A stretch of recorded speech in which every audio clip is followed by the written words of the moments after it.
for African Caribbean pensioners. They're children of the Windrush generation. And one of them has had a letter from the Home Office, and this letter is questioning her immigration status. Listen, lady, let me tell you something.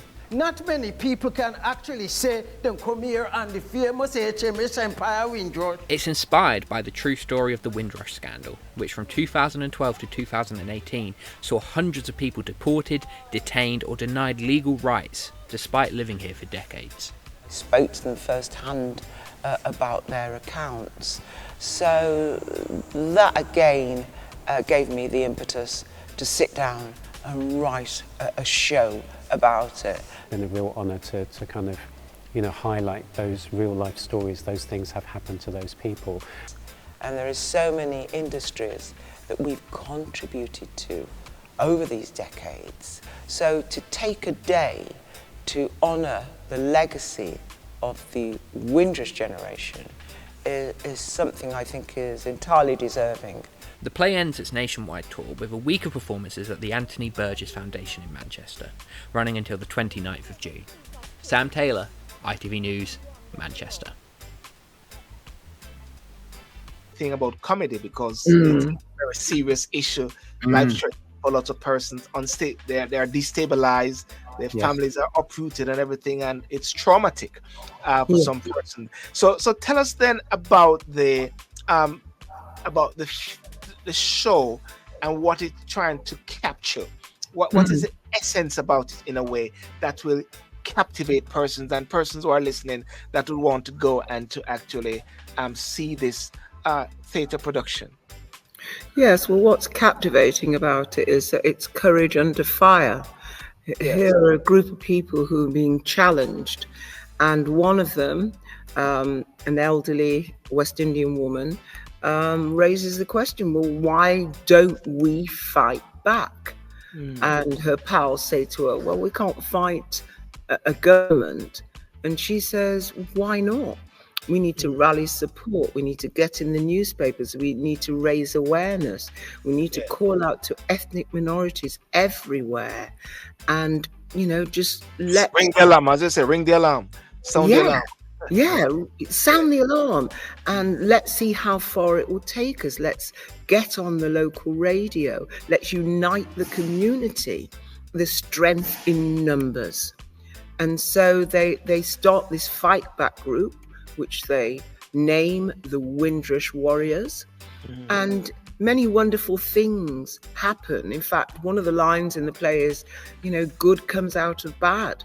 And they start to develop as people, because before they sat in the community centre playing dominoes and knitting and doing crosswords, and now they're presented with this huge challenge, the threat of deportation. And so they put their foot down and say, no, we're not going to accept this. We're not going to be bullied by the government. We don't care if we're outnumbered, And then another line in the play is, look at David and Goliath and look who won that fight, So it is a play that is one that has a message of hope. Yes. That has a message to people that, if you're being bullied, if you are facing oppression, you have no other recourse but to fight back. We're talking about elderly people. Yes. And, it's not often that you see TV programs that feature elderly people. I think Lust of the Summer Wine, there are very few on TV, never mind black elderly people. So it would be groundbreaking. But I want to break ground. I want to get it onto TV. This is my ultimate aim. It's a great story and it could run forever. Testing, 1 2 1 2. My name is Patience Mensah Abuaji. I know, it just trails off the tongue. I am the manager/receptionist, more manager than receptionist. We cannot have people bullying us, harassing us. We are citizens of the UK, and we will fight anybody who tells us differently. So That's the story in a nutshell. Very well put, and very passionately well put as well. What's the inspiration for the show? Just simply because of the deplorable treatment that the Windrush generation have received from the government, starting around about 2017, 2018, with Theresa May's introduction of the hostile environment. They were UK citizens, but the Home Office somehow destroyed their landing papers, so nobody could prove when they actually arrived, so they couldn't prove their citizenship status. And so therefore, they were illegally detained, they were denied legal rights, and many were deported. I think as many as 85 were actually deported to countries they'd never seen or returned to since they were children or babies. Whenever, particularly Black people are under pressure, we crack jokes, we add humor just so that we can get through these difficult times. And that's what I wanted to show, that resilience, that fighting back, but also keeping cheerful under fire. We were actually invited, Black people were invited, West Indians were invited, post-war years to come over and help the UK rebuild its economy. And now here we are some decades later, and they're being shown the door and saying, look, you're not a citizen of the UK, so go back to where you came from. It's a terrible tale of betrayal. So bit by bit, I make progress. And hopefully one day someone's going to say to me, this is a great idea, because I've got all 6 episodes written.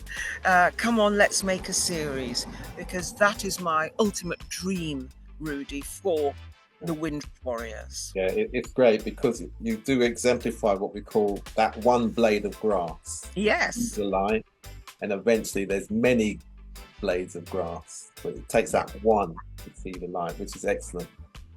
We do a Q&A after the show, which is very revealing. And so therefore we get people who share their experiences of the dreadful Windrush scandal. We're talking particularly about the cast. So many of the cast have relatives who were impacted.